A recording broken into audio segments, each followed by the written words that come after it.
Hello दोस्तों, स्वागत है आप सभी का मेरे YouTube चैनल एक्टिव जानवी पे फिर से एक और इंटरेस्टिंग कहानी के साथ जिसका टाइटल है दहेज। तो आइए अपनी कहानी की शुरुआत करते हैं।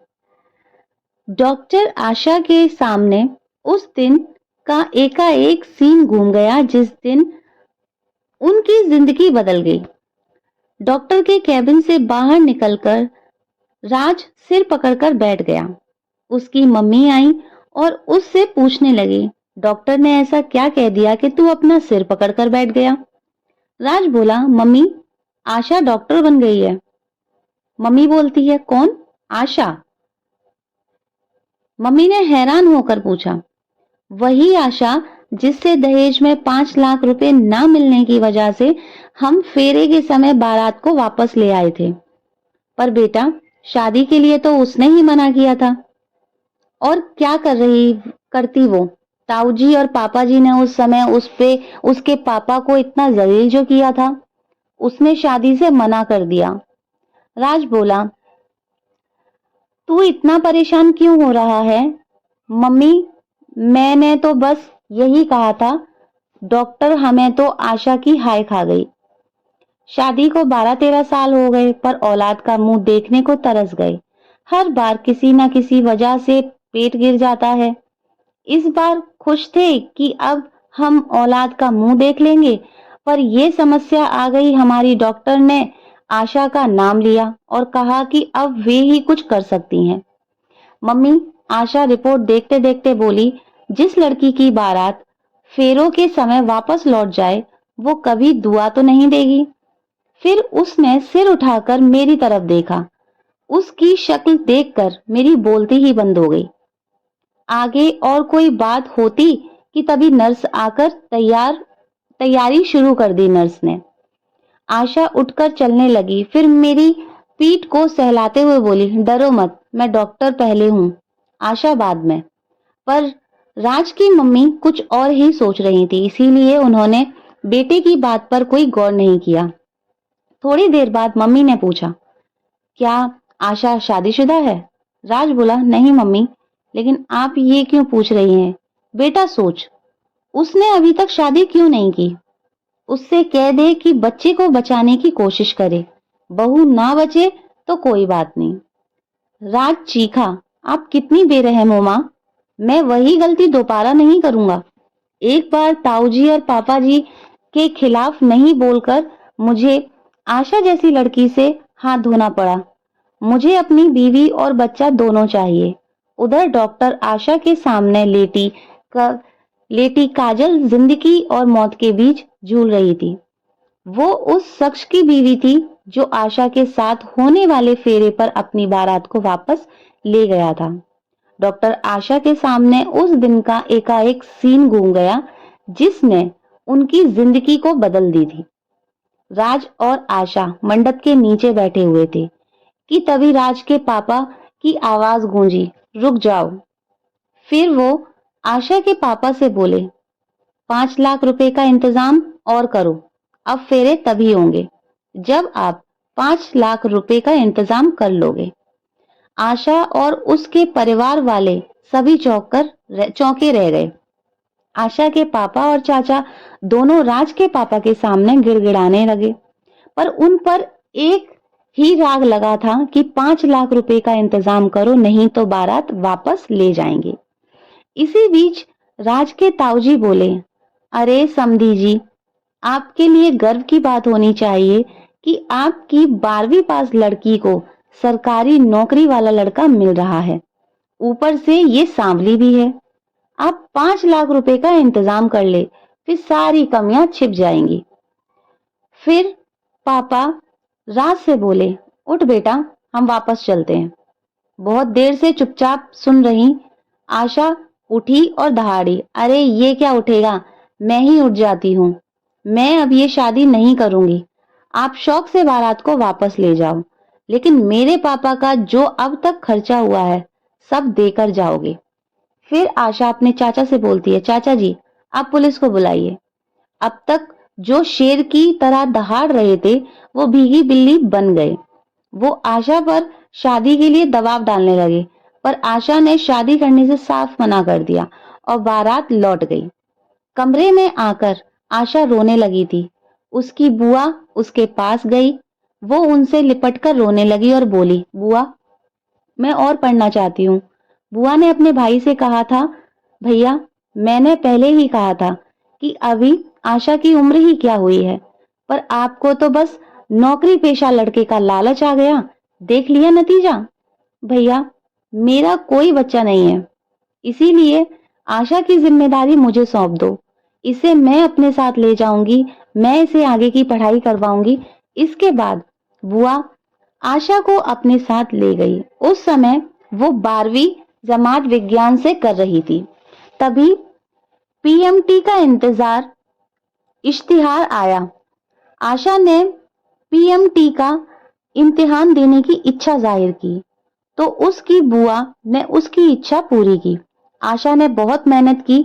अब उसका एक ही मकसद था कि कुछ करके दिखाना है। उसकी मेहनत रंग लाई और उसका पीएमटी में चयन हो गया। आशा को पता था कि बुआ भी माली रूप से कमजोर है, लेकिन बुआ ने किसी तरह उसे डॉक्टरी पढ़ने के लिए बाहर भेज दिया। आशा को बाद में पता चला कि उसकी बुआ ने उसके दाखिले के लिए अपने कुछ जेवर बेचे थे। इसीलिए उसने अपने सहपाठियों से कहा कि उसके लिए कुछ ट्यूशन बता दे, जिससे वो अपनी बुआ को कुछ राहत दे सके। आशा के सहपाठी उसके काम आए। उन्हीं में डॉक्टर विश्वास भी थे। उन्होंने कुछ ट्यूशन बता दिए।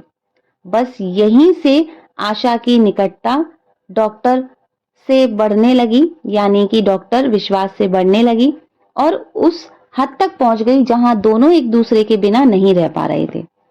3 साल बाद आशा एक नर्सिंग होम की मालकिन थी। इस नर्सिंग होम की मालकिन बनने में भी डॉक्टर विश्वास ने ही मदद की थी। अब आशा इतनी काबिल डॉक्टर हो गई कि बिगड़े केस भी ठीक कर लेती थी। राज की पत्नी का केस भी तभी आशा के पास आया जब दूसरे डॉक्टर ने हाथ खड़े कर दिए। डॉक्टर आशा के लिए ये सबसे मुश्किल केस था, क्योंकि अगर वो अपने केस में नाकाम हुई तो लोग यही कहेंगे कि आशा ने अपना बदला ले लिया। उसका करियर भी चौपट हो जाएगा, जबकि उसको पता था कि उसके सामने लेटी औरत का कोई कसूर नहीं है। आशा को बार बार पसीना आ रहा था। उसकी ऐसी हालत देखकर नर्स बोली, डॉक्टर, क्या हुआ?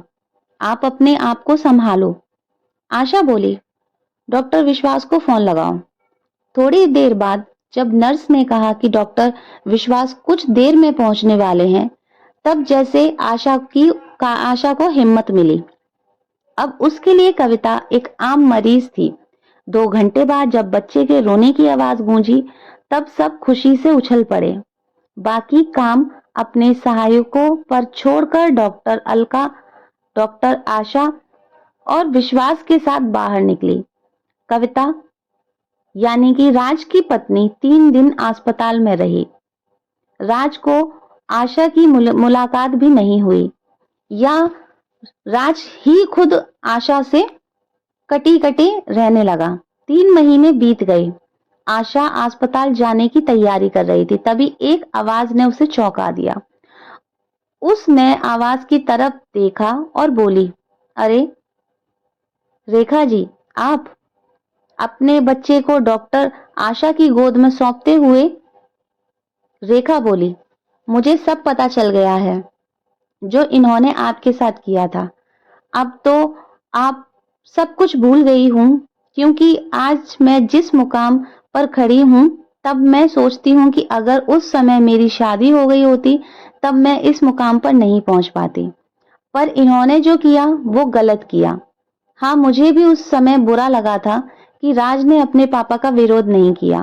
तब मुझे लगा कि अगर मेरी शादी राज के साथ हो जाती है, तो हो सकता है कि बाद में भी दहेज ही मेरी मौत की वजह बन जाए। इसीलिए मैंने शादी के लिए मना कर दिया। फिर आशा ने रेखा से पूछा, क्या अब भी राज ऐसे ही हैं? नहीं, अब वो बदल गए हैं। मुझे आपके अस्पताल की नर्स ने बताया, उस दिन भी इनकी मम्मी ने दबाव डाला था कि डॉक्टर से कह दे कि अगर बचाने की बात हो तो बहू को नहीं बल्कि बच्चे को बचा लें। तब इन्होंने मम्मी को डांट दिया। इन्होंने अपनी माँ से कहा कि एक बार पापा के बात का विरोध ना करके आशा जैसी लड़की को खो बैठा, पर अब वो गलती दोबारा नहीं करूंगा। तब मुझे ये नहीं पता था कि वो लड़की आप हो। बात को मोड़ देते हुए आशा ने पूछा, इस बच्चे का नाम क्या रखा है? विश्वास, रेखा बोली। तभी डॉक्टर विश्वास वहां आए। अपना नाम सुनकर वो बोले, मेरा नाम क्यों लिया जा रहा है? रेखा ने बताया, हमने अपने बच्चे का नाम आपके नाम पर रखा है। डॉक्टर विश्वास बोले, अरे विश्वास नाम मत रखो, वरना मेरी तरह कुआरा ही रह जाएगा। देखो कैसे ताना मार रहे हैं। आशा बोली, आज से पहले कभी इन्होंने प्रपोज नहीं किया और आज प्रपोज किया है तो ताना भी मार रहे हैं। अब मुझे क्या सपना आया था कि आपसे केवल दोस्ती ही है और कुछ भी नहीं? डॉक्टर विश्वास के बोलने से पहले ही रेखा बोली, बहुत खूब, दोनों ने प्रपोज भी किया और ताना भी मारा। अब शादी की तारीख भी तय कर लो। शादी की तारीख तो हमारे बड़े तय करेंगे, वे दोनों एक साथ बोले। कुछ दिन बाद आशा और विश्वास की शादी की तारीख तय हो गई। राज और रेखा उनके खास मेहमान थे। तो दोस्तों, आशा करती हूँ आप आज की कहानी आपको पसंद आई होगी। अगर अभी तक आपने मेरा चैनल सब्सक्राइब नहीं किया है, वीडियो को लाइक नहीं किया है, तो जल्दी से कर दीजिए। साथ ही बेल आइकन को भी आप हिट कर लीजिएगा, ऑन कर लीजिएगा, ताकि मेरी लेटेस्ट वीडियो का नोटिफिकेशन आप लोगों के पास सबसे पहले पहुंचे। मिलती हूँ एक और इंटरेस्टिंग कहानी के साथ, तब तक अपना ख्याल रखें। Thanks for watching. Her her Mahadev.